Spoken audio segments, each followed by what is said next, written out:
Hello everyone and welcome to the Victory Forge. Today I'm going to be using my FlashForge Inventor 3D printer to be making my lovely wife a cat clock with moving eyes and tails using a file that I found on MakerWorld, and I'm making this for her birthday.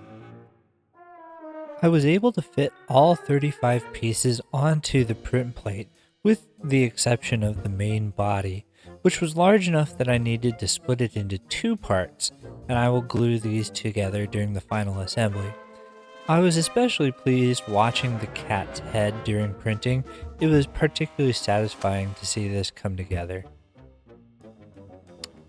When the printing and gluing was finished, I then used some wall spackling and did a little bit of sanding to try and make the model as smooth as I could before painting, and I've used this method before and feel pretty meh about the results overall.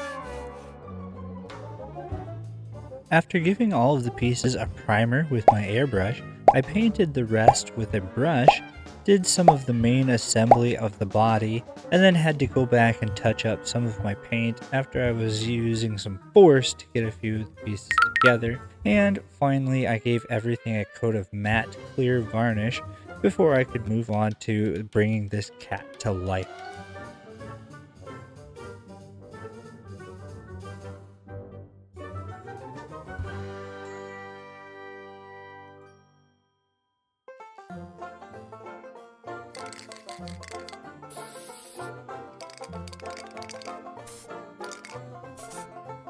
All of the hardware that I used for this project was available as a single purchase through its MakerWorld page, and I will link that page in the description.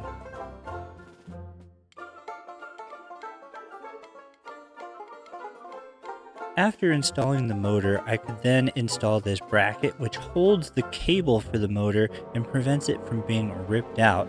After this, I'm able to put the clock face on, add the clock mechanism itself, the hour, minute, and second hand, and then it was time to put the pendulum in and get this cat clock moving.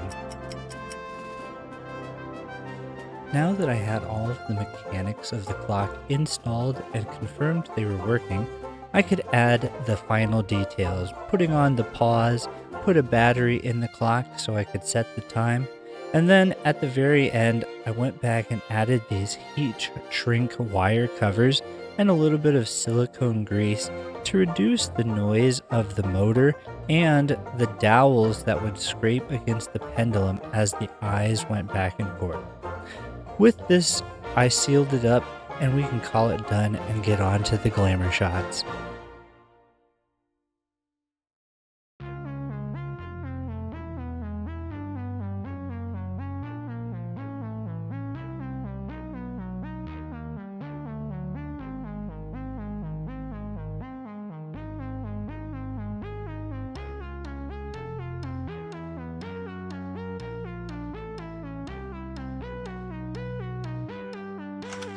Thank you so much for watching. I hope you enjoyed it as much as I enjoyed making it.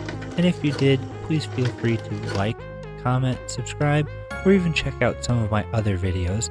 And we'll see you next time here on The Victory Forge.